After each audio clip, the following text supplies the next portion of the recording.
Moi, j'ai décidé de créer une situation de problème combinée mathématique et robotique que je compte utiliser comme observation en compétence 1 en mathématiques.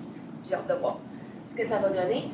Donc, c'est une planification qui est faite sur 8 périodes. Il faut savoir que en 4e année, dans mon école, on travaille par décloisonnement. On mixe tous les élèves de 4e et je les vois 2 semaines pendant 2 heures. Fait qu'on travaille des blocs comme ça. J'ai commencé hier avec le premier groupe. Ils ont vraiment eu un coup de cœur pour Dash, là, parce qu'il est mignon, on s'entend. Puis, ils n'ont jamais travaillé avec. Il faut savoir que les élèves qu'on a cette année n'avaient jamais fait de robotique ou de programmation même avant d'arriver avec moi. Ça ne sera pas le cas l'année prochaine, mais ça commence à faire au premier cycle chez nous, mais ceux que j'avais cette année, ils étaient nouveaux. Donc, dans le fond, sur les 4 cours, les 2 premiers, c'est vraiment plus de l'appropriation de c'est qui Dash, comment, c'est quoi ses parties, c'est quoi le logiciel Blockly qu'il faut, dans le fond, utiliser pour mettre les blocs. Il faut savoir que j'ai fait du microbit avec eux en venant des fêtes, donc ils sont quand même habitués avec le concept de je glisse un bloc, puis une séquence qu'il faut qu'il soit faite pour que ça fasse ce que je veux dans l'ordre que je veux, dans le fond. Donc c'est ça, les 2 premiers cours, là, c'est vraiment, je peux peut-être, si je fais dans le guide, j'ai fait un guide, avec des bonhommes.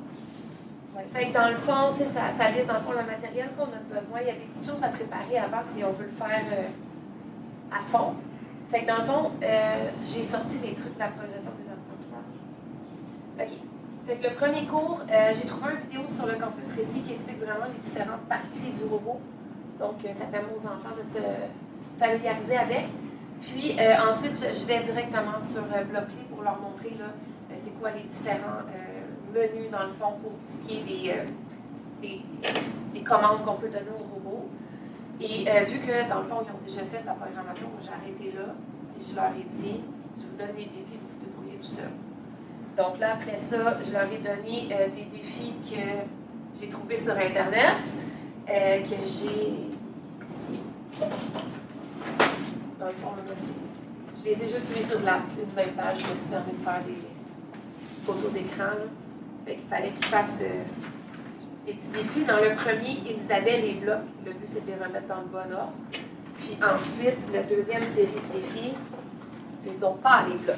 Donc, ils doivent être en mesure de faire ce qui est écrit là, sans avoir les blocs.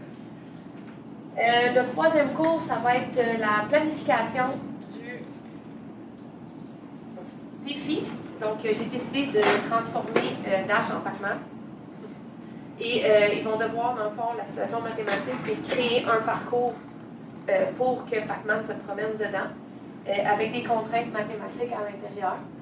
Donc, un bon, là, 2 périodes de planification, parce qu'ils ont un plan mathématique à faire avec, à l'échelle et tout ça. Puis le 4e cours, ça va être vraiment, je te donne le matériel, tu le fais par terre. Puis là, on regarde qu'est-ce que ça donne, puis tu peux faire des petites modifications, bien entendu. Dans le cahier de l'élève, dans le fond, la première page, ça explique, dans le fond, qu'est-ce qu'ils vont avoir à faire, c'est quoi le matériel nécessaire. Dans le fond, je vais avoir préparé du matériel pour chaque équipe comme ça. Ils sont en équipe de 2 chez nous. Explication de la tâche. Puis là, dans le fond, j'ai mis 2 pages de contraintes. La première, c'est les contraintes mathématiques. La deuxième, c'est les contraintes plus au niveau de la programmation. Donc, ligne brisée fermée, la largeur du parcours, c'est 30 cm, parce que je veux quand même qu'il y ait un petit jeu pour que le robot puisse se promener. J'ai des rubans de couleurs différentes. Il faut qu'il y ait un minimum d'une paire de côtés parallèles. Tu sais, je vais chercher comme des petites choses comme ça. Dans le fond, il va y avoir de la conversion décimètres-centimètres à faire. Calculer le périmètre à la fin. Puis, c'est ça. Au niveau des fonctions, dans le fond, je me suis amusée à imprimer des éléments du jeu Pac-Man. Donc, j'ai mis Pac-Man ici. On la met en bordure de route, et puis quand il arrive, il faut qu'il se tourne et qu'il dise « Oh, hello! » Mais il va continuer parce qu'il parle, vous l'avez entendu quand je faisais des tests. C'est ça. J'ai fait des fruits comme dans le jeu. Donc, il y en colle un, c'est des autocollants. Dans le fond, c'est avec la cricotte, il y a du vinyle amovible, fait qu'on peut le coller sur le plancher sans avoir peur de ne pas être capable de le décoller ensuite et que le concierge te déteste jusqu'à la fin des temps. Donc, dans le fond, quand il va arriver sur un collant, il dit miam, il continue. S'il voit un fantôme devant lui, oh, tourne de bord, on s'en va par là. Donc, ça peut être fait avec le capteur, parce qu'il y a un capteur pas de mouvement, de proximité, c'est ça.